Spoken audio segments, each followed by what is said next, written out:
और ये मयूर क्या करते थे, पूरा एक साथ जमा होकर उनको घेर कर जो है नाचते थे। उनको बहुत आनंद आता था। कभी आई मानो कि उनके कंपटीशन चल रहा था दोनों में कि कौन अच्छा नाचता है, मयूर अच्छा नाचता है या फिर जो बाकी जो कृष्ण और बलराम है ये दोनों अच्छा नाचते हैं। तो ऐसा उनमें कंपटीशन चलता था। और हमने देखा कि जो नाचना जो है ये कुछ अलग नहीं है। जनरल लोग बोलते हैं अरे क्या भक्ति कर रहे हो आप, सुबह उठकर 4:30 बजे नाचते हो, ऐसे थोड़ी कोई भक्ति होता है। तो ये हम परंपरा में है। कृष्ण जो है उनको भी गाना और नाचना बहुत पसंद है। और हम नाचते किसके लिए है, भगवान की प्रसन्नता के लिए। हम गाते किसके लिए हैं, भगवान की प्रसन्नता के लिए। ऐसा नहीं है कि गणपति मेरोनुक है और उसमें डांस कर रहे हैं। वहां हम गणपति की प्रसन्नता के लिए नहीं नाच रहे होते हैं। हम किसके लिए नाच रहे होते हैं, जो नाचने वाले होते हैं थोड़ा अंदर डाल लेते हैं जो शराब होता है, और उसके कारण जो है उनके हाथ पैर हिलने लगते हैं, तो वो डांस हो जाता है। लेकिन जब भगवान के सामने आते हैं, जब कीर्तन करते हैं, तो हम भगवान की प्रसन्नता के लिए नाचते हैं। तो बोला भगवान कैसे प्रसन्न हो जाते हैं, तो भगवान जो है हमेशा प्रसन्न होते हैं। क्यों, क्योंकि वो जो देखते हैं कि भगवान के भक्त मतलब हम जो है प्रसन्न है, हम अगर खुश हो जाते हैं तो भगवान खुश हो जाते हैं, भगवान प्रसन्न हो जाते हैं। तो इसलिए जो है यहाँ पर हम देख सकते हैं कि भगवान को खुद को भी नाचना गाना पसंद है, और जब भक्त गाते हैं नाचते हैं वो देखकर भगवान जो है वो आनंदित हो जाते हैं, खुश हो जाते हैं। तो भगवान जो है वे सबको जो है वो आनंद देते हैं, खुद नाच कर दूसरों का। देखिए अभी यहाँ पर मयूर जो है, मोर जो है चुपचाप रुक जाते हैं। क्यों रुक जाते हैं, बोले अरे हमारा डांस क्या है भगवान के सामने। भगवान जो है नटराज है। तो ऐसे नटराज जो नृत्य में राजा है, ऐसे राजा या फिर जो नाचने वाले है, इनको देखकर जो है इनके सामने वो सोचते कि हमारा नाचना तो कुछ भी नहीं है। जैसे हम नाचते हैं या फिर कोई बहुत बड़ा डांसर है, माइकल जैक्सन जैसा, अभी पता नहीं हुआ है कि नहीं, तो ऐसा अगर हमारे सामने नाच रहा है, तो हम क्या सोचेंगे, बोले रुक जाते देखते हैं। तो वैसे जो मोर है वो चुपचाप खड़े हो गए, बोले चलो अभी क्या करते हैं, कृष्ण का डांस देखते हैं। और कृष्ण इतना बढ़िया डांस कर रहे थे कि मानो सब कुछ भूल गए वहां पर वो। तो भगवान कृष्ण जो है वो हालांकि सिर्फ इतना ही नहीं, पशु पक्षियों का ही आनंद नहीं दे रहे थे, वो यहाँ पर जो है पहाड़ है, धरती है, नदियां हैं, पशु है, पक्षी है, इन सब का गुणगान कर रहे थे। हालांकि हम क्या देख रहे थे, बलराम जी को कृष्ण जो है बता रहे हैं, अलग अलग प्रकार के जो चीजें हैं, पशु पक्षी हैं, उनका गुणगान कर रहे हैं। हालांकि वो खुद का ही गुणगान कर रहे हैं कृष्ण, लेकिन यहाँ पर बलराम जी के नाम पर, जैसे हमने देखा कि लास्ट टाइम कैसे हमें अपनी बड़ाई नहीं करना चाहिए। तो मतलब हमारा खुद का गुणगान नहीं करना चाहिए। गुणगान किसने करना चाहिए, दूसरों ने करना चाहिए। तो खुद तो कोई ऐसा बहुत कम लोग होते हैं खुद के बारे में बुरा बोलते हैं। ऐसा कोई है खुद होकर बोलेगा मैं बुरा आदमी हूँ, मैं गलत हूँ, मैं ऐसा हूँ वैसा हूँ, नहीं। हमेशा कोई बुरा भी हो तो वो बोलेगा मैं अच्छा हूँ। तो इसलिए जो है यहाँ पर भगवान जो है कृष्ण जो है यहाँ पर शिष्टाचार हमें सिखा रहे हैं। एग्जाम्पल सेट कर रहे हैं, कैसे बलराम जी का गुणगान कर रहे हैं। हालांकि देखा जाए ये सब जो है कृष्ण का ही गुण है, क्वालिटीज हैं, लेकिन यहाँ पर भगवान या कृष्ण जो है वो दिखा नहीं रहे हैं। तो यहाँ पर हम देखते हैं कि जो धरनी है, तो धरनी जो है सबका पालन करती है, सबको धारण करती है। तो धरनी या फिर धरती जो है, जो पृथ्वी है, आज धन्य हो गई। क्यों धन्य हो गई, क्योंकि कृष्ण जो है उनके ऊपर क्या कर रहे हैं, नाच रहे हैं, अपने चरण चिन्ह जो है वो उनके ऊपर रख रहे हैं। हम देखते हैं कि वराह रूप में भगवान आए थे। वराह रूप में आए थे तब वराह भगवान ने पृथ्वी माता के साथ विवाह किया था। उनको आपने किस पे लिया था, जो टस्क मतलब जो क्या बोलते हैं उसे, दांत, जो दांत के ऊपर जो है उन्हें लिया था। और ये जब वो तो तब कुछ ही क्षण के लिए या कुछ देर के लिए, लेकिन यहाँ पर भगवान धरती पर इतने सालों तक रहे, और स्पेशली जब बालक थे तब वो चप्पल भी नहीं पहनते थे, और इसके कारण डायरेक्ट स्पर्श जो है वो धन्य माता से होता था। बाद में कैसे होता था, जब राजा बन गए, राजा तो बिना चप्पल के नहीं चल सकते हैं। जब द्वारका में गए तो वहां पर तो उनका गालीचा होता है, हमने देखा कभी राजा जमीन पे उनका पैर नहीं रखते हैं, क्योंकि जहां जहां जाते हैं वहां पर कारपेट होता है या कुछ अलग चीजें होती हैं, या फिर वो क्या होता है रथ होता है, महल में आने के बाद है ना, बहुत मार्बल होता है, बहुत सारी चीजें होती हैं। इस डायरेक्ट स्पर्श जो है धन्य माता को इतना नहीं मिल रहा था। लेकिन यहाँ पर जो है भगवान बाल रूप में है और विदाउट चप्पल है। हमने तो लास्ट टाइम देखा था कि यशोदा माता ने चप्पल दी थी, लेकिन कृष्ण ने बोला मैं नहीं पहनूंगा। क्यों नहीं पहनेगा बोले? क्योंकि 9 लाख गाय जो थी उनके पैरों में चप्पल नहीं थी, और कृष्ण कंडीशन रखते मैं पहनूंगा, लेकिन कब पहनूंगा? जब मैं आप जो है मेरे सब गायों को चप्पल दोगी। ये पॉसिबल था क्या? पॉसिबल नहीं है। इसलिए फिर जो है कृष्ण भी बिना चप्पल के, गाय भी बिना चप्पल के थे, और जो गोप थे, गोप बालक, वो भी बिना चप्पल के थे।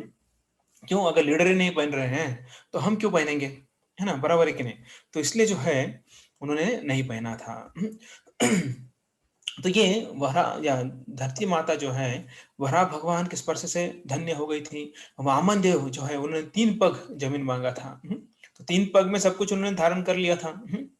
लेकिन यहाँ पर हम देखते हैं कि जो लाला है, कृष्ण है, कान्हा है, वो हर जगह पर अपने चरण चिन्ह, अपना स्पर्श जो है धरती को दे रहे हैं। तृण विरुद्ध स्तुतः, मतलब घास है, छोटी पत्ते हैं तथा झाड़ियां, इनको भी जो है अपने चरण स्पर्श कर कर उनको धन्य कर रहे हैं, उनको भाग्यशाली कर रहे हैं, उनका उद्धार कर रहे हैं। उद्धार नहीं बोल सकते कि ऑलरेडी उद्धार हो चुका है, क्योंकि वृंदावन में उन्होंने जन्म लिया है। लेकिन स्पर्श कर कर जो है वो क्या कर रहे हैं कि उनको और भाग्यशाली बना रहे हैं। तो देखिए जब किसी को कृष्ण का स्पर्श हो जाता है तो व्यक्ति धन्य हो जाता है। हम बोलते हैं ना कभी कभी, है ना, किसी का आशीर्वाद मिल गया, किसी का स्पर्श हमें हो गया, तो हम बोलते हैं मेरा जीवन धन्य हो गया है। तो ऐसा हम बोलते हैं। तो वैसे सेम जो है कर कमलों का, जो भगवान के कमल की तरह जो उनके हाथ है, उनका स्पर्श कब लगता था? जब डाले से पुष्प तोड़ते थे, जब पत्ते तोड़ते थे या फिर फल तोड़ते थे, वो स्पर्श जो है उस पेड़ को धन्य बना देती थी। तो वैसे जो है यहाँ पर कृष्ण जो है धरनी है, लता है, पौधे हैं, झाड़ियां हैं, और इन सब का उद्धार कर देते थे, इनको सबको धन्य कर देते थे। अभी झाड़ियों को कैसे? झाड़ियों को जब झाड़ियां नीचे झुक जाते थे, तब वो उनका साइड में करते हैं हम लोग। जब हम देखते कभी रास्ते में, गांव का रास्ता होता है, जंगल का रास्ता होता है, तो बीच बीच में झाड़ियां आती हैं, तो हम क्या करते हैं? अपने हाथ से उसको अलग करते हैं, दूर करते हैं। तो इसका मतलब क्या है कि उनको स्पर्श करते हैं। तो वैसे कृष्ण भी उनके उंगलियों से, नाखूनों से, अपने हाथों से, चरणों से उनको स्पर्श करते थे और उनको धन्य कर देते थे।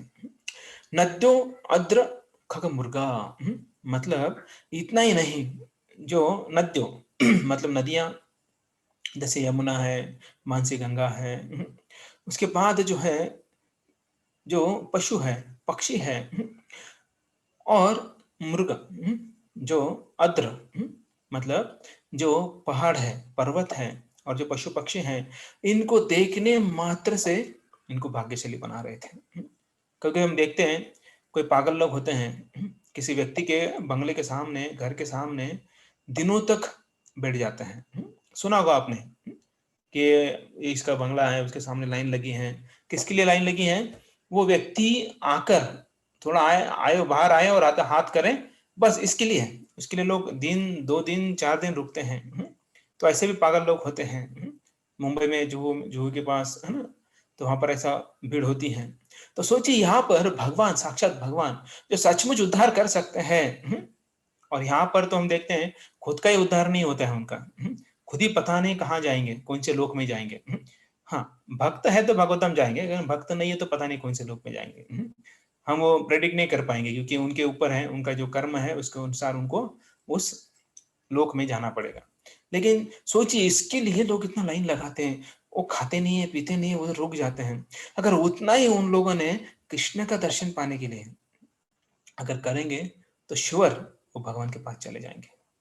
कि देखिए भगवान, हम देखा कुछ दिनों पहले कि कैसे भगवान जो है जब कुरुक्षेत्र पर बहुत सारे लोग जो हैं भगवान की तरफ देख रहे थे, और तब उनका मृत्यु हो गया, तो कहाँ गए? सब के सब भगवान धाम चले गए। वैसे ही अगर जो मरते समय भगवान को देखता है, या फिर भगवान को देखते देखते मर जाता है, तो भगवान धाम ही जाएगा। तो इसलिए हमेशा जो है हमें देखना चाहिए कि हम क्या देख रहे हैं, क्या नहीं देख रहे हैं, और हमारा जो उद्देश्य क्या है, हम किसके लिए जो है तो ये सब चीजें हमें देखना चाहिए। तो देखने मात्र से हमारा उद्धार हो जाता है। जैसे भगवान का ग्लांस होता है, वैसे जो वैष्णव होते हैं उनका भी अगर हमारे ऊपर नजर पड़ जाता है तो गदगद हो जाएंगे, हम भाग्यशाली बन जाएंगे। इसलिए हमेशा जो है हमें देखना है कि जो वैष्णव है उनका कृपा दृष्टि हमारे ऊपर रहे। अभी भगवान का कृपा दृष्टि कैसे पाए वो भी हम देखेंगे आगे जाकर। तो उनका भी आशीर्वाद हमें भक्तों के द्वारा ही आएगा। अभी हमको तो ये पता नहीं चलेगा कि भगवान हमें देख रहे हैं कि नहीं देख रहे हैं। तो ये जो है ऐसे भगवान जो है पहले जो है पशुओं को, पक्षियों को, पहाड़ों को, पेड़ों को, लताओं को, नदियों को, सबको अलग अलग तरीके से उनको धन्य कर रहे हैं, भाग्यशाली बना रहे हैं। इतना ही नहीं कि जो गोपियां हैं, गोप्यो अंतरेण भुजोरोपि स्पृहा, मतलब भुजोरपि, जो गोपियां हैं उनको भी धन्य करते हैं। कैसे? अपने बाहों में लेकर। तो ये गोपियां जो है इतने भाग्यवान है, सोचिए कि भगवान जो है उनको आलिंगन देते हैं। तो ये देखकर कौन ईर्ष्या कर रहे हैं? लक्ष्मी जी। जो लक्ष्मी है वो ईर्ष्या कर रही है। बोलते कि मैं दिन रात सेवा करती हूँ इनकी, वो सो जाते हैं फिर भी मैं उनके चरण दबाते रहती हूँ, लेकिन मुझे कभी आलिंगन नहीं किया। और ये गोपियों को बार बार आलिंगन करते हैं, बार बार उनको क्या करते हैं? कृपा देते हैं अपनी। तो इसलिए लक्ष्मी जो है ईर्ष्या करने लगती है। किससे? गोपियों से। भगवान से ईर्ष्या नहीं करते हैं। उनके अल्टीमेटली उनको पता है लक्ष्मी वैसे भगवान है, उनकी सेवा करनी चाहिए, लेकिन वो नेचर है। ठीक है, वो नेचर ही ऐसा है। कोई भी हो, अगर देखिए अगर हम किसी की सेवा कर रहे हैं और वो जो है किसी और से सेवा ले रहे हैं तो हमको भी बुरा लगेगा, अरे मेरा सेवा छीन के जा रहा है या मेरा सेवा जो है कम हो रहा है। तो इस भाव से जो है लक्ष्मी जो है ईर्ष्या करती है। अभी दूसरा भाव है, हम वो चर्चा नहीं करेंगे, वो पति पत्नी का भाव, वो आपको पता है। देखिए जो लक्ष्मी भी जो है ईर्ष्या करती हैं। क्यों? क्योंकि गोपियों के साथ या गोपियों को संग मिलता है कृष्ण का। तो ये सब चीजें हम देखते हैं कैसे कृष्ण जो है, ये आवेश जो है किसका है? कृपा देने का आवेश है इनके अंदर। भगवान कृष्ण जो है हमेशा दूसरों को कृपा देते रहते हैं। बहुत कम, कब भगवान अपनी कृपा ले लेते हैं?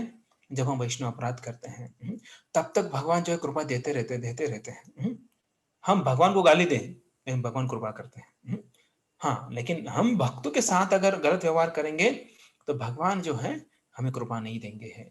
वो एक ही चीज है बस, पूरे जगत में, पूरे जीवन में हम एक चीज नहीं करेंगे तो भगवान की कृपा हमारे ऊपर बहुत रहेगी।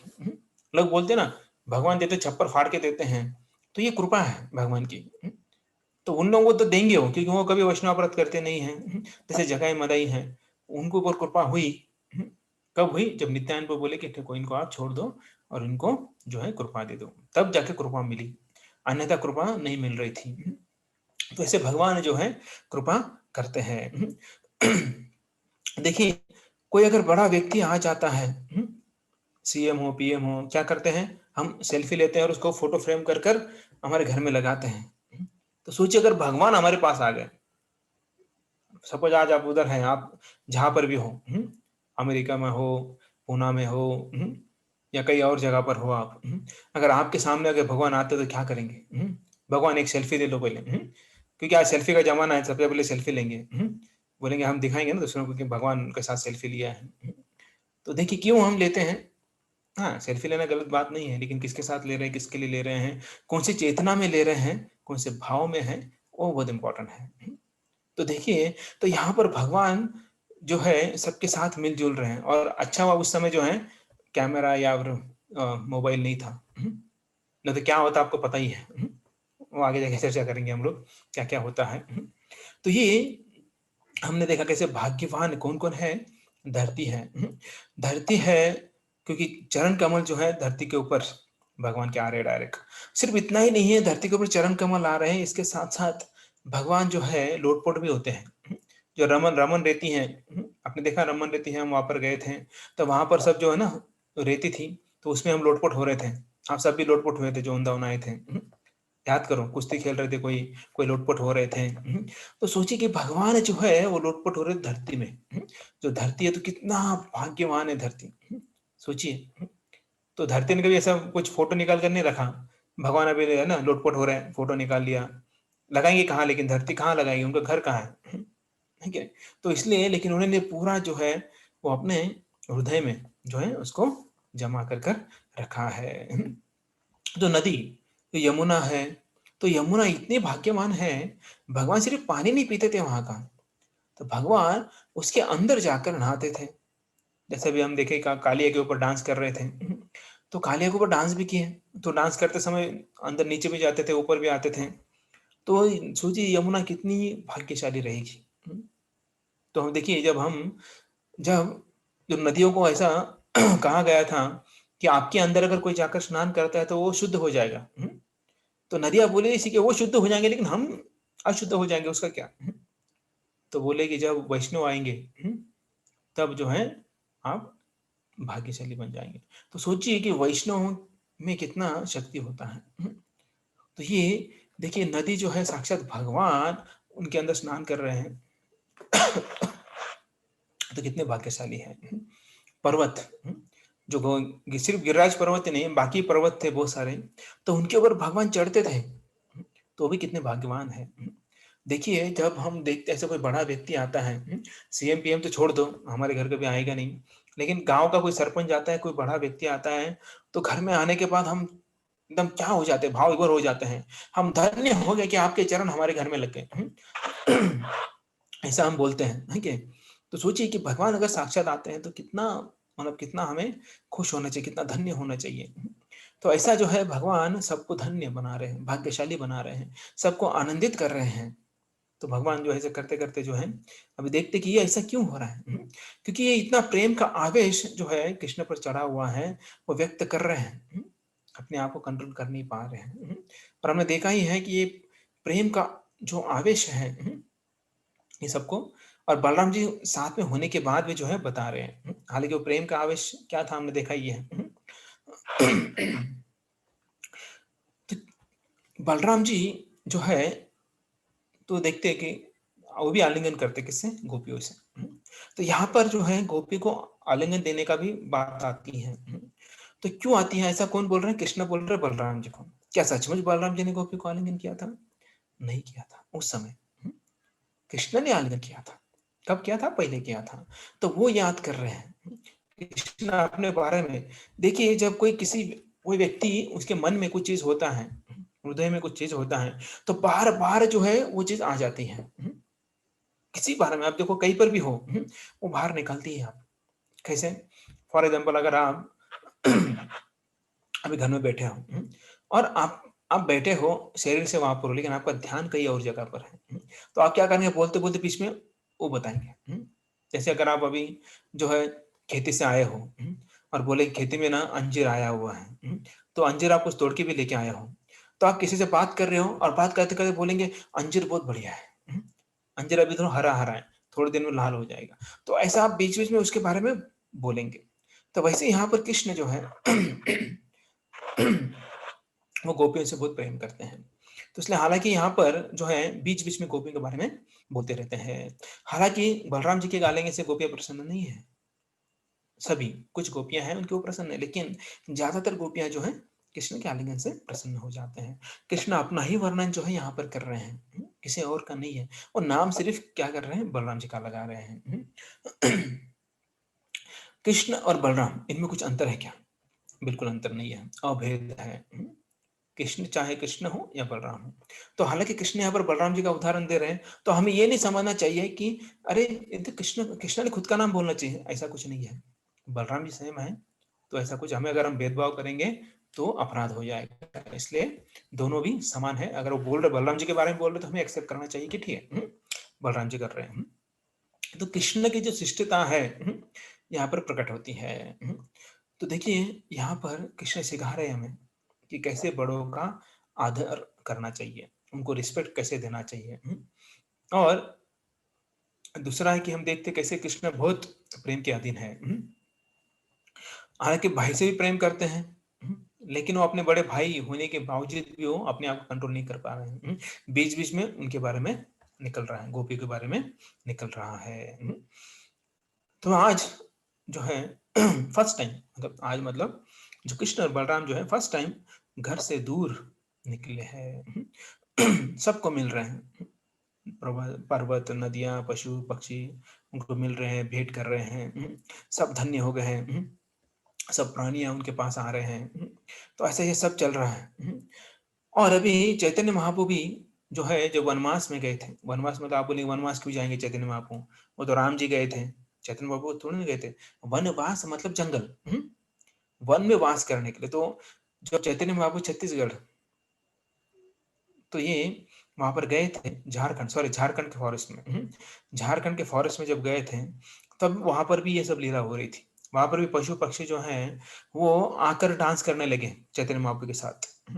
चैतन्य महाप्रभु क्या करते थे, अगर कोई वाघ या सिंह सो रहा है तो जाकर उसे छाटा मारते थे, बोले उठो और बोलो हरि हरि हरि हरि।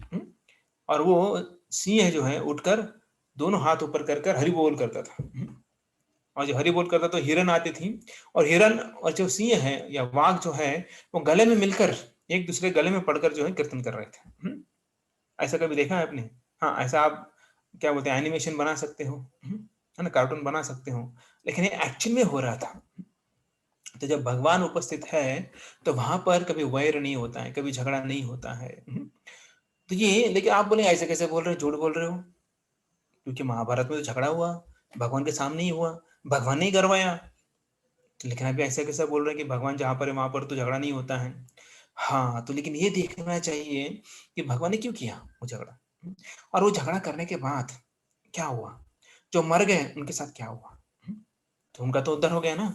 हालांकि झगड़ा हुआ, भगवान ने उनको बोला मारो, अर्जुन ने उनको मार दिया, लेकिन उनको भगवान ने कहाँ भेजा, भगवत धाम भेजा। तो ऐसा जीकर अगर भगवत धाम नहीं जाएंगे, वो अच्छा है कि भगवान के सामने लड़ाई करते करते मर जाएंगे और मरने के बाद भगवत धाम जाएंगे, कि वो अच्छा है। क्योंकि अल्टीमेटली हमें भगवत धाम जाना है, तो भगवान के सामने अगर हमें मृत्यु आ रहा है तो वो सबसे बेस्ट है। हम कहीं दूर जाकर कहीं मर जाएंगे तो क्या फायदा, उसके मयत के लिए, अंतिम संस्कार के लाखों लोग आ जाए, लेकिन उसने भगवान का नाम नहीं लिया है, या भगवान सामने नहीं है, तो कुछ भी फायदा नहीं है। तो वही बोल रहे हैं, अगर आप अकेले हो और भगवान आपके सामने है, भगवान आपके पास है, भगवान का कीर्तन सुन रहे हैं, भगवान का नाम ले रहे हैं, तो आप बहुत धन्य हो, बहुत भाग्यशाली हो। तो हमेशा याद कि भगवान की अगर भक्ति करेंगे हम सच्ची, तो भगवान अरेंज करेंगे, ऐसा अरेंज करेंगे कि हम जो है भगवान का नाम लेते लेते अपना शरीर छोड़ेंगे। तो ऐसे भगवान जो है, कृष्ण जो है भावग्राही जनार्दन है। वो समझ जाते हैं कौन कौन से भाव में है। ऐसा नहीं कि उनको समझ में नहीं आता है। हम बाहर से दिखाएंगे वो हरि बोल हरे कृष्णा ऐसा बोलेंगे, लेकिन मन के अंदर कुछ अलग ही भाव है, तो भगवान कभी भी हमारे हमारे सामने नहीं आएंगे और हमारी तरफ ध्यान भी नहीं देंगे, बोलेंगे अरे ये बाहर से कुछ अलग है, अंदर से कुछ अलग है। इसलिए हमें बहुत महत्वपूर्ण है हमारे जीवन में क्या करना है, हमारी चेतना को शुद्ध करना है। चेतना शुद्ध करनी है तो हमें साधना अच्छी करनी है। साधना में सबसे पहले आता है जपा। जितना ध्यानपूर्वक जप करेंगे उतना ही हमारी चेतना अच्छी हो जाएगी। देखिए, जब चेतना अच्छी हो जाती है तो ऑटोमेटिकली हम कृष्ण की तरफ भागेंगे, भक्त की तरफ भागेंगे हम लोग। अभी सब कुछ है ना अनलॉक हो गया है, मंदिर खुल गए हैं, तो अगर हम अच्छी तरह से जप कर रहे हैं तो ऑटोमेटिकली इच्छा हो जाए कि चलो मंदिर जाते हैं, भगवान का दर्शन करते हैं, दिया अर्पण करते हैं, भक्तों का संग करते हैं, ऑटोमेटिकली इच्छा हो जाएगी। अगर हमारा जप अच्छा नहीं है, बोलेंगे अरे है ना, ऑनलाइन देख लेंगे। ऑनलाइन तो 8 महीने से देख ही रहे हैं हम लोग। हाँ, अभी आप बोलेंगे अरे ऐसे कैसा, हम तो ऑनलाइन देखने में क्या गलत है। नहीं, वही तो माइंड हमें जो है क्या करता है, चीट करता है। तो वही जो है, तो हमारा भाव जो है वो बहुत महत्वपूर्ण है। तो अगर हम प्रेम कर रहे हैं कृष्ण के ऊपर तो हम रोक नहीं पाएंगे खुद को, रोक ही नहीं पाएंगे। तो इसलिए हमें बहुत महत्वपूर्ण है कि हमारी चेतना जो है उसको शुद्ध करनी है। जितना शुद्ध होगा उतना ही हम भगवान को याद करेंगे, भगवान का स्मरण करेंगे। तो अगर देखिए, भगवान बोलते कि प्रेम से कुछ भी अर्पण करो। क्या अर्पण करो? फूल, फल, पत्ता, पानी अर्पण करो। अगर वो भी आपके पास नहीं है, आप इतने भिखारी की तरह है, कुछ भी नहीं है आपके पास, तो नो प्रॉब्लम। भगवान बोलते नो प्रॉब्लम, कोई टेंशन नहीं है। तो आप क्या कर सकते हो, आप गा सकते हो, आप नाच सकते हो। प्रेम से दर्शन कर सकते हो, तो उससे भी भगवान प्रसन्न हो जाते हैं। देखिए अभी आप बोलेंगे गाने से नाचने से क्या होता है? हम नाच रहे किसके लिए? भगवान के लिए। और क्या गा रहे हैं? कोई फिल्मी सॉन्ग नहीं गा रहे हैं। हम हरे कृष्ण महामंत्र गा रहे हैं। अभी हमारा आवाज ठीक नहीं है, नो प्रॉब्लम, आवाज ठीक नहीं तो भी चलेगा, लेकिन हरे कृष्ण महामंत्र जो है वो इंपॉर्टेंट है।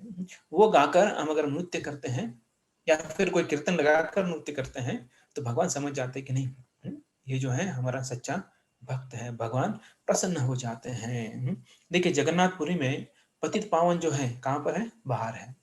क्यों बाहर है? क्यों दर्शन दे रहे हैं? जो भगवान है जगन्नाथ है। अगर जगन्नाथ अगर होकर उनका नाम जगन्नाथ है और किसी की तरफ ध्यान नहीं है उनका, तो जगन्नाथ नहीं हो सकते हैं। क्यों? क्योंकि अगर जगन्नाथ है तो वो सबके नाथ है, वो कोई भी हो। और वहां पर लिखा जाता है जनरली कि जो नॉन हिंदूज है, जो हिंदू नहीं है, उनको मंदिर में अलाउ नहीं है। तो भगवान जो है वो ऐसा नहीं बोल सकते हैं। लेकिन भगवान तो सबको जो है अपना कृपा दे रहे हैं। तो इसलिए पतित पावन जो है गेट के उधर है। तो लोग जो रोड से जा रहे हैं अंदर नहीं आ पा रहे, तो उनको भी दर्शन देते हैं। तो इससे जो भगवान जो है वो दयालु है। इतने दयालु भगवान है तो हमें भी थोड़ा कुछ करना चाहिए, ज्यादा नहीं, थोड़ा सा। तो थोड़ा भी करेंगे तो भगवान हमारे ऊपर उनका दृष्टिपात करेंगे। तो देखिए मनुष्य का ध्यान हो ना हो, लेकिन भगवान का ध्यान होता ही है।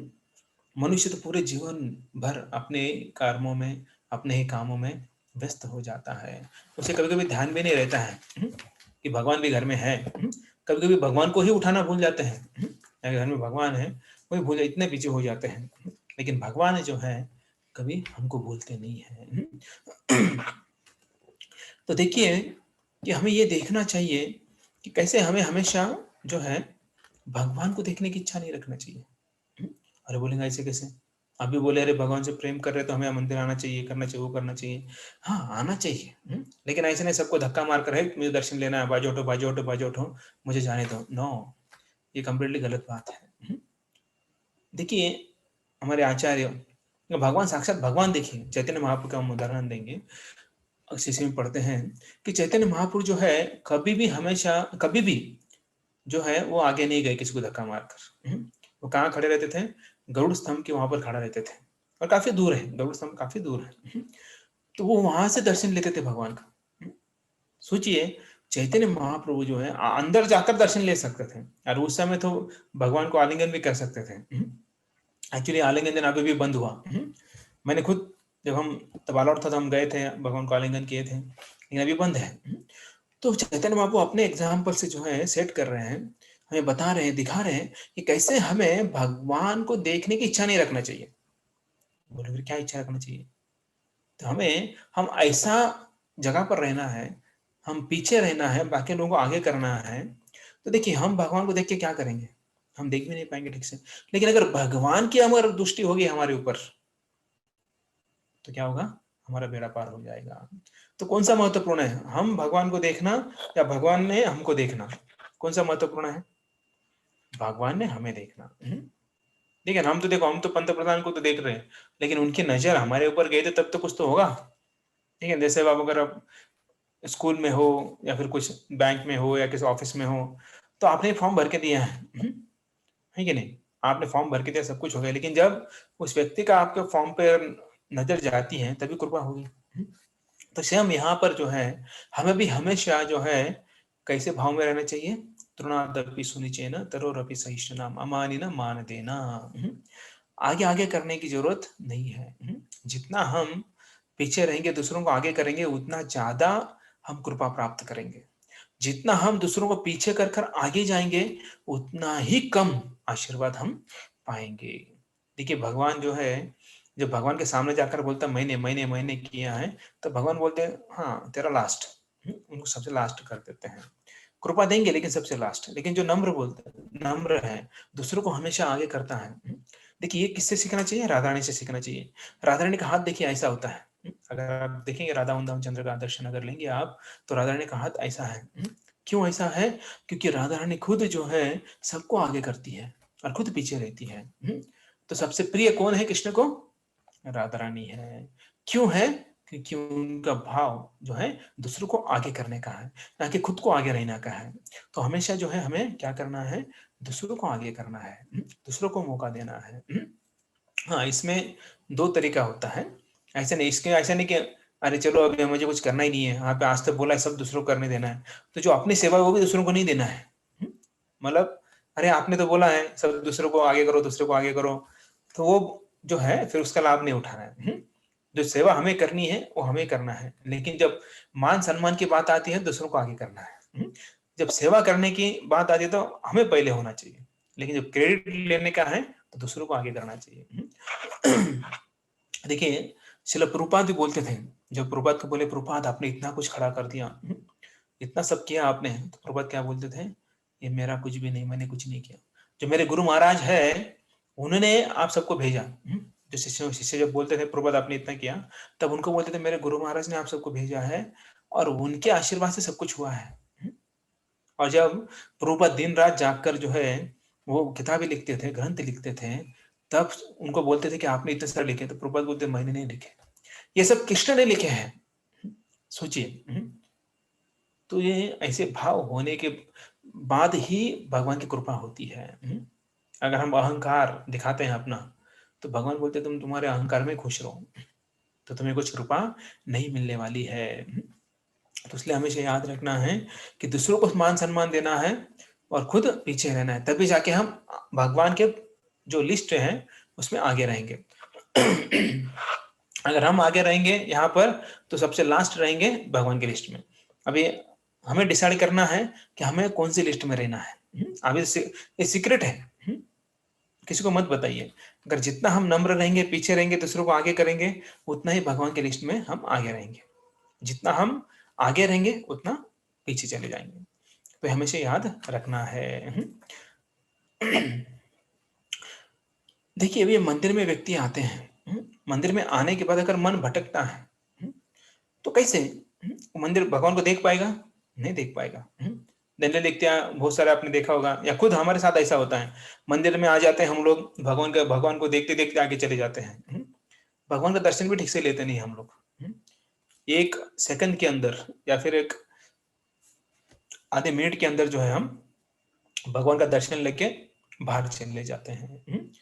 और अगर हम पूछेंगे आज कौन सा ड्रेस था, क्या पहना था, कौन सा ज्वेलरी था, कौन सा माला था, कौन सा पगड़ी था, ज्वेलरी कान में क्या था, तो कुछ बताने नहीं आएगा।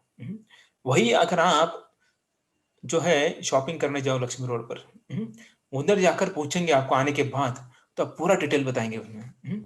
कौन से कलर का ड्रेस था, कौन सा फैशन था, कौन सा डिजाइन था। वही जो भाव है वो भाव कहाँ रखना है, मंदिर में रखना है।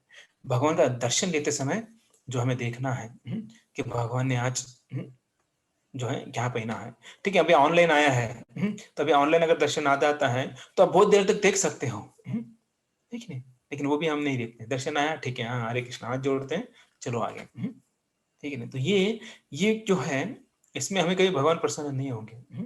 भगवान देखते हैं कि देखो हमारी चेतना जो है वो कृष्णामयी बनाना है। और कैसे बनाएंगे, जब हम स्मरण करेंगे, दर्शन लेने के बाद स्मरण करेंगे कि भगवान ने आज क्या पहना था, किस प्रकार की पगड़ी थी, कौन सा ड्रेस था, उस ड्रेस में कौन से कलर थे, आज धोती कैसे थी, आज माला के कौन से साइड में थी, उस माला के अंदर कितने फूल थे। तो ये सब चीजें जब हम देखेंगे, तब जो है तब हमारा प्रेम जो है भगवान के प्रति बढ़ेगा। अन्यथा फिर बाकी चीजें तो बहुत सारी चीजें हैं। कैजुअली जितना कैजुअली लेंगे उतना ही हमें दिक्कत होगा, हमारे जीवन में दिक्कत होगा। इसलिए हमें कैजुअली नहीं लेना है। जितना हम प्रेम से भगवान का दर्शन लेंगे, भगवान का स्मरण करेंगे, भगवान का नाम का जप करेंगे, उतना ही जल्दी हम जो है शुद्ध होंगे और भगवान के पास जाएंगे। देखिए, जब भगवान का जो है कृपा ग्लांस, कृपा दृष्टि हमारे ऊपर होती है तो क्या होगा। सिंपल, महाभारत में ये उदाहरण आता है। जो गांधारी है, गांधारी ने जो है जब आंखें खोली, अभी आप बोलेंगे आंखें तो पट्टी बांधी थी, हाँ, लेकिन एक बार आंखें खोली थी, पट्टी खोली थी। पट्टी खोलने के बाद जो है दुर्योधन को देखा था। जब दुर्योधन को देखा था तो दुर्योधन का पूरा शरीर जो है वो कैसे बन गया था, लोहे का बन गया था। भीम थक गया था मार मार कर। भीम जो है अपनी गदा, हमने देखा कि भीम की गदा कितनी बड़ी है। वो गधा जो है वो जब मारता था, दुर्योधन के शरीर के ऊपर गदा टूट जाती थी। तो सोचिए एक साधारण स्त्री, पतिव्रता स्त्री, साधारण मतलब पतिव्रता स्त्री, जो है जब देखती है तो क्या हो जाता है, कितना शक्ति मिलता है, कितना बल मिलता है। तो सोचिए जब भगवान हमें देखेंगे तो कितना शक्ति मिलेगा हमें, कितना बल मिलेगा। तो इसलिए भक्ति सिद्धांत सरस्वती ठाकुर भी बोलते हैं कि don't try to see the lord, मतलब हमें भगवान को देखने का प्रयास नहीं करना चाहिए। तो हमें ऐसी सेवा करना चाहिए कि भगवान हमें खुद देखे, भगवान आ जाए हमें देखने के लिए। तो ऐसी सेवा करनी है। तो वो सेवा मतलब क्या है, दूसरों को आगे करो, खुद पीछे रहो, तभी जो है ये सब होगा, अन्यथा जो है भगवान हमें नहीं देखेंगे। देखिए जब कोई भीड़ करता है और सबसे लास्ट खड़ा रहता है, भगवान का ध्यान उधर जाता है, भगवान की कृपा उधर जाएगी। जब भीड़ भाड़ करता है, धक्का बुक्की करता है, तो भगवान उसकी तरफ देखेंगे भी नहीं। तो ये जो है हम देखते कि इस भौतिक जगत में भी ऐसे कुछ पशु होते हैं, वो देखने मात्र से, स्मरण करने मात्र से, स्पर्श मात्र से जो है क्या करते हैं, जन्म देते हैं। देखा होगा आपने, जो पशु या पक्षी जो है वो अंडे देते हैं, वो क्या करते हैं, उनको छूने मात्र से जो है वहां पर जो है बच्चा पैदा हो जाता है। कुछ प्राणी ऐसे हैं, वो सिर्फ स्मरण करने से ही बच्चों को जन्म देते हैं। कौन? कछुआ। कछुआ पानी में रहता है, अंडे बाहर रहते हैं, तो वैसे वो जन्म देता है। और मगरमच्छ भी कैसा है, मतलब ये अलग अलग प्राणी है, अगर लिखा जाए बहुत लंबा लिस्ट है, लेकिन हमने देखते हैं ऐसे कि वो स्मरण करने से उनका जन्म होता है। सोचिए ये साधारण पशु पक्षी हैं, अगर वो ऐसा कर सकते हैं, अगर भगवान हमारा स्मरण करेंगे तो क्या होगा, हम तो उद्धार हो जाएगा हमारा, है कि नहीं? तो ऐसे हमें बर्ताव करना चाहिए कि भगवान हमारा स्मरण करें, तो हमारा उद्धार हो जाएगा। देखिए भगवान 2 बार स्मरण करते हैं, एक जब बहुत अच्छी तरह से भक्ति करते हैं, और एक बार जब हम बहुत ही गलत काम करते हैं, मतलब हम असुर बन जाते हैं। अभी हमको डिसाइड करना है कि असुर बनना है कि हमें अच्छा भक्त बनना है, और भगवान दोनों टाइम स्मरण करते हैं। अच्छा भक्त है उनका भी स्मरण करेंगे, और बहुत ही बुरा राक्षस है उसका भी स्मरण करते हैं। जैसे प्रहलाद महाराज और हिरण्यकशिपु, भगवान दोनों का स्मरण करते थे। क्यों? क्योंकि प्रहलाद महाराज जो है वो शुद्ध भक्त थे, और जो हिरण्यकशिपु है वो बहुत बड़ा राक्षस था। तो अभी हमको क्या बनना है, कौन सा आसान है बनना, राक्षस बसना बनना आसान है कि भक्त बनना आसान है? हाँ, राक्षस बनना आसान है, बराबर। राक्षस बनना बहुत आसान है, गलत काम करने को मतलब वो नेचुरल बोलते हैं हम लोग। आप करना नेचुरल हो जाता है हमारे लिए, है कि नहीं? क्योंकि आदत बचपन से लग चुकी है, उसको रिपीट करना है, और आसानी से कर सकते हैं हम लोग। लेकिन भक्ति करना, नाम जप करना मतलब जान पे आ जाता है। सुबह उठकर वो भी, ठीक है, अभी कार्तिक मास चल रहा है इसलिए कैसे तो कर रहे हैं, अभी 2 दिन जाने दो, 29-30, बस 1 तारीख को तो पूरा आराम से उठेंगे। बोले अभी बहुत महीने व्रत किया है, बहुत तपस्या की है, बहुत दिन उठ चुका हूँ, आज पूरी कसर काढून घेऊया आता। होता ना, जब मैं बोला बहुत भक्त हैं, उनको बोलता था अरे संडे को सुबह आया करो मॉर्निंग प्रोग्राम में। प्रभु जी एक ही दिन मिलता है सोने को, डेली तो सुबह उठकर ऑफिस जाना पड़ता है, एक दिन तो सोने दो। तो ऐसा बोलते हैं। तो अभी तो 1 महीना तपस्या किए हैं हम लोगों ने, तो 1 तारीख को छुट्टी, जुम जपा को छुट्टी, सो जाएंगे सब लोग। तो ये जो है माइंड ऐसा हमारा होता है। माइंड हमेशा जो है, ये माया जो है, महामाया हमेशा हमें भगवान से दूर जो है लेके जाती है। क्योंकि उसका काम ही वही है, भगवान से दूर लेके जाना, लेकिन हमारा काम क्या है, भगवान के पास जाना है। तो ऐसा ये चीजें होती है। सोचिए जब भगवान हमें देखेंगे तो कभी हम दुर्भाग्य होंगे क्या? हम बोलते हैं ना भगवान हमारी तरफ देख नहीं रहे, बोलते हैं जब दुख आता है, बार बार दुख आता है, तो हम क्या बोलते हैं, अरे भगवान आप कहाँ हो, हमारी तरफ ध्यान नहीं है आपका। तो ये इससे ही आप जान लो कि हमें पता है कि जब भगवान हमारी तरफ देखेंगे तो हमारा दुर्भाग्य चला जाएगा, सौभाग्य ही सौभाग्य आएगा। इतना सा हम बोल भी देते हैं हम बहुत बार, अरे भगवान कहाँ है आप, कहाँ है आपका ध्यान, हमारी तरफ नहीं है क्या, इतना तकलीफ सहन कर रहा हूँ, एक के बाद एक हमारे जीवन में तकलीफें आ रही है, और आप हम मुझे देख नहीं रहे हो। तो जब ऐसा बोलते हैं इसका मतलब क्या है, कि हमें पता है कि जब भगवान देखेंगे तो हम भाग्यशाली बन जाएंगे। अरे भगवान को अगर हमें देखने के लिए हमें कुछ तो करना पड़ेगा ना, है कि नहीं? ऐसे थोड़ी ना कुछ मिलेगा। देखिए एक बात हमेशा ध्यान में रखिए, कुछ भी फ्री में नहीं मिलता है। मेहनत के सिवा कुछ मिलता नहीं है। अगर हमें बना-बनाया खाना भी मिल जाए, तो वो पचाने के लिए थोड़ा वॉकिंग करना पड़ता है।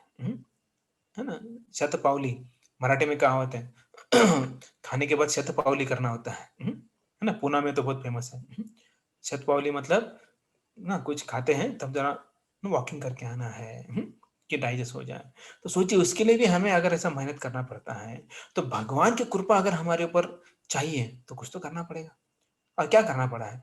भगवान का नाम लेना है। हरे कृष्णा, कृष्णा कृष्णा हरे हरे, हरे राम, राम राम हरे हरे। तो बस भगवान ज़्यादा कुछ बोलते नहीं हैं। भगवान ये भी नहीं बोले कि विष्णु पंचाग करो, तो मैं प्रसन्न हो जाऊँगा। नहीं किया तो भी प्रसन्न हो जाएगा, किया तो भी प्रसन्न हो जाएगा। ऐसा नहीं कि नहीं है, ऑप्शनल दिया है। ऐसा नहीं बोले कि अरे ये नहीं करेंगे तो भगवत धाम नहीं आएँगे। नो प्रॉब्लम, नहीं जमता है मत करो, लेकिन अपना जपा अच्छी तरह से करो। कलयुग में जो है सबसे बड़ा तपस्या वही है कि भगवान का नाम लेना है। कलयुग में जो है हम देखते हैं कि भगवान के पास भी जाएँगे ना, तो हम इधर-उधर के देखेंगे। अब मंदिर में आते हैं, जैसे मंदिर में आते तो किसी से मोबाइल निकालते हैं। क्यों निकालते हैं? सेल्फी लेना है। हुँ, हर जगह पर फ़ोटो और सेल्फी। हम देखते हैं अभी मंदिर चालू हो गए, देखो 8 महीने बाद मंदिर चालू हुआ है। फिर भी लोगों का आदत नहीं गया है। वो एंट्री करते ही कालिया नाग के पास आते हैं, तुरंत मास्क निकालते हैं और फ़ोटो क्लिक करना चालू हो जाते हैं। उसके बाद मास्क लगाते हैं, फिर चप्पल स्टैंड पे उधर बाहर चप्पल रख देते हैं, फिर स्टेप पे बैठ जाते हैं, उधर चालू हो जाता है। स्टेप के ऊपर जाते हैं, वहाँ पर फिर देखते हैं, अरे! अच्छा चलो यहाँ पर सेल्फी निकालते हैं। अंदर जाने के बाद भी वही है। तो सोचिए ये आदत जो है वो नहीं जाती है। अरे मंदिर में क्यों आए हैं? सेल्फी निकालने के लिए, फ़ोटो निकालने के लिए। नहीं यही तो यही अगर ऐसा रहा तो भगवान की दृष्टि कैसे पड़ेगी? और इसके कारण ही दुःख हमारे जीवन से नहीं जाता है। भगवान बोलते तुम अब खुश हो अपने सेल्फी में, तो मैं भी कहाँ हूँ? सेल्फी में भी हूँ। मतलब भगवान बोलते कि ठीक है मैं सेल्फ सैटिस्फाइड हूँ, मुझे कुछ टेंशन नहीं है, क्योंकि आप जो है सेल्फी में व्यस्त हो। तो ऐसा अगर हमारा भाव रहेगा तो भगवान भी ये यथा माम प्रपद्यन्ते, वैसे ही हमारे साथ रेसिप्रोकेशन करेंगे। तो जब तक भगवान की दृष्टि हमारे ऊपर नहीं होती है, तब तक हमारे जीवन का दुःख नहीं जाएगा। और किसी को ऐसा लगता है कि मेरे जीवन में भगवान की दृष्टि ना हो, ऐसा कोई नहीं है। सबको लगता है कि भ हमारा दुःख भगवान की दृष्टि ना हो या ना हो, लेकिन हमारे जीवन का दुःख जाना चाहिए। और दुःख कब जाएगा? जब भगवान की दृष्टि हमारे ऊपर पड़ेगी। उसके अलावा दूसरा कोई रास्ता नहीं है। जब भगवान दृष्टि डालेंगे तब हमारा क्या हो जाएगा? दुःख नष्ट हो जाएगा। तो ये नरक में जाने की तैयारी है हम लोगों की। कैसे? हम भगवान के पास जाते हैं, भगवान के मंदिर में आते हैं, लेकिन भगवान वो है उधर खड़े हैं, उनके बारे में कुछ सोचते नहीं हैं। हम ये नहीं पूछते भगवान 8 महीने आप कैसे रहे? आपको सब मिल रहा था क्या? टाइम पे मिल रहा था क्या? सब कुछ चीज़ें मिल रहा था क्या आपको? कभी पूछा है? पता नहीं आप में से कितने लोग मंदिर आए हैं, है ना? अगर आप मंदिर आए होंगे तो आप पूछना है भगवान को, और भगवान सुनते हैं, ऐसा नहीं कि नहीं सुनते हैं। आप पूछिए भगवान 8 महीने आपको अच्छी तरह से खाने को मिला है क्या? अच्छी तरह से सो पाए क्या आप? आपकी सेवा अच्छी हुई है क्या? हम अभी कैसा ऐसा ऐसे नहीं बोलते हैं, हम बोलते हैं भगवान देखो 8 महीने आपने हमको अपना दर्शन बंद करके रखा था, हमें मिला नहीं। हमने इतना तकलीफ सहन किया, हम अपना ही दुःख दुःख भरी कहानी बताते रहते हैं भगवान को। तो हालाँकि भगवान का कभी कोई पूछता नहीं है। आप में से किसी ने पूछा है, भगवान हाउ आर यू? आप कैसे हो? हम जाने के बाद अपने दुःख का कारण बताते हैं। मैं बाल-बाल बच गया, कोरोना हुआ था, लेकिन ट्रीटमेंट मिल गया, मैं ठीक हो गया। हम ये ऐसा बताएँगे, लेकिन ये नहीं बोलेंगे भगवान आपने कैसे निकाले होंगे? तो ये कभी हम भगवान को नहीं पूछते हैं। तो जब हम हमारे इसमें रहते हैं, तो भगवान बोलते ठीक है तुम्हारे इसमें रहो, और ऐसा कर कर जो है हम जो है दूसरे साइड में चले जाते हैं। दूसरे साइड इन द सेंस एक तो ये भौतिक जगत में रहेंगे, या फिर अधोगति हो जाएगी, जिसके कारण हम और नीचे-नीचे लोक में चले जाएँगे। तो सुखदेव गोस्वामी यहाँ पर बोलते हैं अभी आगे, ये 15वाँ अध्याय है, तो आगे अभी ये 9वाँ श्लोक है। इसमें बोलते हैं कि इस तरह जो है कृष्ण जो है वृंदावन के रम्य वन में तथा जो निवासी हैं, कहाँ के? वन के, जो वनवासी हैं। वनवासी मतलब आदिवासी नहीं। वनवासी मतलब जो वन में रहते हैं, पशु, पक्षी जो है, पर्वत है, नदियाँ, इनको वनवासी कहा जाता है। मतलब हम वनवासी मतलब आदिवासी समझते हैं हम लोग। तो राम जी भी वनवासी थे। वो तो आदिवासी नहीं थे, वनवासी मतलब जो वन में रहते हैं।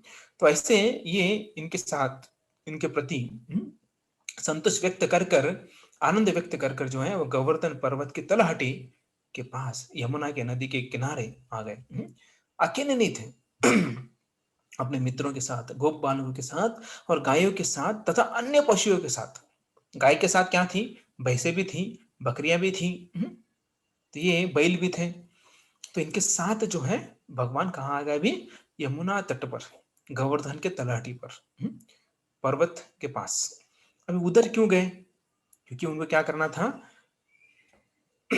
जो गाय है उनको चराना था, क्योंकि वहां पर यमुना का पानी था और गोवर्धन के पास में जो है, गोवर्धन के ऊपर जो है बहुत बढ़िया घास था। तो आजकल हम देखते हैं गोवर्धन के ऊपर घास नहीं है, ऐसे कैसा है? हाँ, लेकिन अभी जो है ना ज्यादा गाय रही है ना कृष्ण है ना, तो इसी कारण ज्यादा नहीं होता है। तो तब जो है हरा भरा गोवर्धन था पूरी तरह से। तो श्रीमत, यहाँ पर एक शब्द आता है श्रीमत। श्रीमत मतलब वृंदावन। अब वृंदावन को श्रीमत क्यों कहा गया है? तो इसका श्री मतलब क्या है कि सौंदर्य और ऐश्वर्य। तो श्रीमत सौंदर्य से युक्त और ऐश्वर्य से युक्त। अभी आप बोलेंगे कहाँ सौंदर्य है, कहाँ ऐश्वर्य है? ऐश्वर्य मतलब यहाँ पर फूल है, फल है, पशु पक्षी है, ये सब चीजें जो है वहां पर जो है थे। इसके कारण जो है वो सौंदर्य था, ऐश्वर्य था। और विशेष तरह से जहां पर कृष्ण उपस्थित है वहां पर तो उसकी शोभा बढ़ी जाएगी। ऐसा कभी नहीं होगा कि कृष्ण पर मौजूद है, कृष्ण की उपस्थिति है और वहां पर क्या नहीं है? ऐश्वर्य नहीं है। ऐसा हो ही नहीं सकता, क्योंकि षड ऐश्वर्य पूर्ण कृष्ण है। तो कृष्ण जहां पर होगा, कृष्ण का रूप अलग, बाहर से अलग दिखेंगे।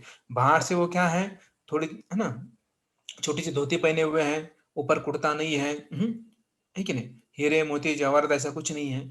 लेकिन भगवान है, वो कौन से भी रूप में हो, वो षड ऐश्वर्य पूर्ण ही रहेंगे।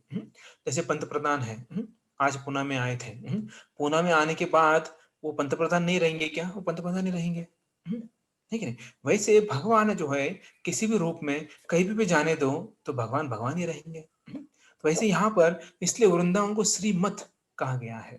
श्री मतलब सौंदर्य और ऐश्वर्य। तो जो सौंदर्य युक्त, ऐश्वर्य युक्त है, वैसा वृंदावन है। प्रतिमना, प्रतिमना मतलब सॉरी प्रीतमना। प्रीतमना मतलब प्रीत मतलब प्रेम, प्रसन्न, उसका दूसरा अर्थ है प्रसन्न। मना मतलब मन से, प्रसन्न मन से संचार ये न, बहुत अच्छी तरह से चरा रहे थे। कृष्ण प्लस गोप बालक प्रसन्न मन से गाय को बहुत अच्छी तरह से चरा रहे थे। अब ये जबरदस्ती नहीं थी। गांव में कैसा होता है, एक दो लड़के होते हैं, दो लड़के होते हैं, एक पढ़ाई में अच्छा होता है, दूसरा बुद्ध होता है। तो बाप क्या बोलता है? चल उचल, काय म्हणतात, चला गाय बैलांना घेऊन जा। मतलब क्या है कि उसको जबरदस्ती भेजा जाता है, गायों के पीछे, बैलों के पीछे। उसकी इच्छा नहीं होती, फिर वो क्या करता है, कहीं छोड़ देता है, तो जाकर के बैठ जाता है। अभी आजकल तो क्या है, मैंने हम जाते हैं पुलिस स्टेशन के लिए तो गांव गांव में जाते हैं ना, तो देखते हैं बैलगाड़ी के ऊपर बैठा बैठा है, मोबाइल में लिखकर, उधर गाय बैल चल रहे हैं। तो ऐसा होता है। तो यहाँ पर कृष्ण और उनके गोप बालक जो है ऐसा जबरदस्ती नहीं गए थे, जबरदस्ती भेजा नहीं गया था उनको, वो प्रसन्न मन से गए थे और इसलिए अच्छी तरह से वो क्या कर रहे थे? चरा रहे थे। अद्री कहाँ? पर्वत। कौन सा पर्वत? गोवर्धन पर्वत। सर अद्री मतलब जो है तलहटी के पास, गोवर्धन के नीचे। गोवर्धन से बहुत सारी नदियां आती हैं, उसमें से एक मानसी गंगा, तो हालांकि वो झरना बोल सकते हैं हम उसे। तो बहुत सारे झरने थे गोवर्धन में, ऐसे नहीं कि एक ही थी, या फिर यमुना नदी है। तो ऐसे बहुत सारे अलग अलग जगह पर जो है बहते थे, क्योंकि जो वृंदावन में कृष्ण जहां पर भी जाएंगे उनको तकलीफ नहीं होना चाहिए। इसी कारण जो है, अभी झरने अगर एक ही जगह होती तो बार बार उधर ही जाना पड़ता था कृष्ण को। लेकिन कृष्ण को अगर 12 वन में जाना है, 12 वन में जाना है, तो वो 12 जगह पर भी पानी होना चाहिए, अच्छी घास होना चाहिए। तो ऐसे जो गोवर्धन है, उस गोवर्धन से गिरिराज से जो है अलग अलग झरने बाहर आते हैं, और वो अलग अलग झरने अलग अलग जगह पर हैं, ना कि एक जगह पर हैं। तो अभी ये जो गिरिराज है सबको हर जगह पर संतुष्ट करते हैं। तो कृष्ण संतुष्ट हो जाते हैं। अभी गिरिराज जो है वो विष्णु स्वरूप है और वैष्णव स्वरूप भी है। मतलब देखिए गिरिराज क्या है? विष्णु स्वरूप, दूसरा वैष्णव स्वरूप। हम बोलेंगे अभी क्या है विष्णु स्वरूप और वैष्णव स्वरूप क्या है? विष्णु स्वरूप मतलब साक्षात भगवान है, और वैष्णव स्वरूप मतलब भक्त है। मतलब गिरिराज भक्त भी है और भगवान भी है। अभी गिरिराज ने ही गिरिराज को धारण किया है। मतलब क्या है? कृष्ण ने ही अपने आप को धारण किया है। कि गिरिराज भगवान भी है और गिरिराज भक्त भी है। अगर हम बोलेंगे भगवान है तो भगवान ने भगवान को धारण कर लिया है। अगर भक्त है तो भगवान ने भक्त को धारण किया है। तो ऐसा यहाँ पर उसका वर्णन आता है। आगे जाकर हम चर्चा करेंगे कैसे, है ना, गोवर्धन लीला में गिरिराज के बारे में बहुत डिटेल में चर्चा करेंगे। तो कृष्ण जो है विशाल पर्वत बनकर जो पूजा है, पूजा स्वीकार करते हैं, भोग स्वीकार करते हैं। अभी आप कोई किसी के मन में ऐसा विचार आएगा कि भगवान ने ऐसा क्यों किया, पूजा क्यों स्वीकार किया, भोगा क्यों स्वीकार किया? तो इसका मतलब, इसका अर्थ जो है वो ये है कि कृष्ण सोचे अगर पर्वत ने अगर ये स्वीकार नहीं किया तो, अभी पर्वत है ना, कैसे खाएगा? इसलिए भगवान खुद पर्वत बन जाते हैं। किसके लिए? जो भक्त है उनका प्रेम का आदान प्रदान जो है करने के लिए, उतने प्रेम से भोग बनाए थे, उस भोग को स्वीकार करने के लिए जो है वो खुद पर्वत बन गए। और पर्वत बनकर जो है वो क्या बोले, मुझे सब दे दो, और ज्यादा मांगने लगे। देखिए अभी कभी कभी माताओं को जो घर में कुछ बुलाते किसी को, कोई ज्यादा मांगता है तो खुशी भी होती है, अरे वाह अच्छा खा रहा है। और किसी किसी को गुस्सा भी आता है, अरे कितना खाएगा, बस कर अभी, बना बना कर थक गई हूँ चपाती बना बना कर। तो ऐसा भी होता है। होता कभी कभी, है ना, दो की जगह चार आ जाते हैं और उसमें दिक्कत हो जाती है। लेकिन यहाँ पर भी वैसे भाव था। तो कुछ लोग बोलते थे अरे क्यों, कुछ लोग बोलते थे अच्छी बात है। तो हालांकि एक बात थी कि कृष्ण ने सोचा देवता जो है वो दूसरे के हाथ का भोजन खाते नहीं है। देवता दूसरे के हाथ का मतलब जो भौतिक जगत के हैं यहाँ पर उनके हाथ का खाते हैं नहीं है। हम तो उनको लगाने का प्रयास करते हैं, है ना, हम जाके ना नैवेद्य लगाते हैं, बाबा जो है अम्बा भाई, ये भाई वो भाई, ये बाबा वो बाबा लगाते, लेकिन वो लेते नहीं है। उसके पीछे बहुत सारे कारण हैं। एक तो हम शुद्ध नहीं है और दूसरा है कि और प्रसाद नहीं होता है। हनुमान जी हो गए, देवता हैं, देवता ही बोल सकते हैं या भक्त भी बोल सकते हैं। या फिर हम देखते बाकी चीजें जो है शिव जी हैं, तो वो स्वीकार नहीं करेंगे, क्यों? वो भक्त है भगवान के, तो भगवान का महाप्रसाद ही लेंगे। तो गोवर्धन कितने दयालु है। तो ये बहुत बड़े बड़े बड़े बर्तनों में, बड़े बड़े कुंड में जो है भोग लगाया था, सब कुछ ले लिया, सब खा लिया और बोलने लगे और लेके आओ और लेके आओ। तो कुछ गोप बोलने लगे, टेंशन में आ गए, बोले क्या है ये, पर्वत है कि क्या है? है ना, पोटोबा, पोटोबा बोलते हैं ना, कितना खाता है ये, इतना पूरा खा लिया और खाने के बाद और मांग रहा है, बोले और दो और दो। अरे हमने सब कुछ दे दिया, खुद के लिए कुछ रखा नहीं, हमको भूखा, अभी हमको भूखा मरना पड़ेगा। उससे अच्छा है कि हम वो देवता से पूजा करते थे, थोड़ा थोड़ा इतना इतना लगा देते थे, हो जाता था हमारा काम। अभी तो पूरा लगाने के बाद भी और मांग रहा है। हमको तो भूखा ही मरना पड़ेगा, हम क्या खाएंगे? तो ऐसे भी कुछ लोग टेंशन में आने लगे। कृष्ण ने देखा सब लोगों को टेंशन आया है, तो कृष्ण ने क्या कर दिया, पूरा वापस दे दिया। बोले टेंशन मत लो, सब वापस ले लो। तो ऐसा देखकर जो है सब जो है खुश हो गए। तो इसलिए गोवर्धन गिरिराज जो है उनका एक नाम है हरिदास वर्य। तो मतलब जो जितने विष्णु के भक्त हैं, सबसे बड़ा भक्त जो है कौन है? हरिदास वर्य, मतलब जो गिरिराज है सबसे बड़े भक्त है। और ये गिरिराज जो है कृष्ण और बलराम के चरणों का, चरण कमलों का जो स्पर्श होकर धन्य हो जाते हैं, पूरा भाग्यशाली अपने आप को मानते हैं। और ये गोवर्धन क्या क्या देते हैं, देते रहते हैं। जो कृष्ण और बलराम है उनको तो इतना बढ़िया अच्छी तरह से जो है वातावरण बना के देते हैं। उसके बाद जो गौवे है, उस गौवा को जो है वो पानी देते हैं, मिनरल वाटर, शुद्ध वाटर एकदम। आजकल लोग क्या करते हैं, हिमालय का पानी लेके आते हैं, बॉटल में डालते हैं, बोलते जो 60 रुपए दो, नेचुरल वाटर। और उसमें कुछ ऐसा कुछ करने की जरूरत नहीं, प्यूरी जो भी है फिल्टर करने की जरूरत नहीं, कुछ नहीं, शुद्ध जो है पानी देते हैं। उसके बाद जो है फल देते हैं, फूल देते हैं, जड़ी बूटी देते हैं, घास देते हैं, ये सब जो है देते हैं। तो वैष्णव शिरोमणि, ऑलवेज गिविंग, जो वैष्णव होते हैं वो हमेशा देते रहते हैं। तो ऐसे जो है, और देवता जो होते हैं, देवता पहले लेते हैं उसके बाद देते हैं। वैष्णव अभी ऐसा सोचता नहीं है कि मुझे कुछ मिलेगा तभी मैं दूँगा। वो तो देते रहते हैं, मिलेगा तो मिलेगा, नहीं मिलेगा तो नहीं मिला। तो ऐसा जो है, ये गिरिराज जो है वो सिर्फ़ देते रहते हैं। तो ऐसे जो है यहाँ पर जो है ये वर्णन आता है। तो अभी आगे जाके देखेंगे हम कैसे जो भंवरे, जो भंवर गीता बोल सकते हैं हम लोग, कल हम उसके बारे में चर्चा करेंगे, कि कृष्ण कैसे अलग-अलग पशुओं के साथ वो वार्तालाप करते हैं, उनके साथ कैसे वो अच्छी तरह से पेश आते हैं। तो ये सब हम जो है कल चर्चा करेंगे, जो भंवरे हैं या फिर जो अलग-अलग पशु हैं, वो कृष्ण के साथ जो है कैसे रहते हैं, क्या करते हैं, वो हम कल देखेंगे।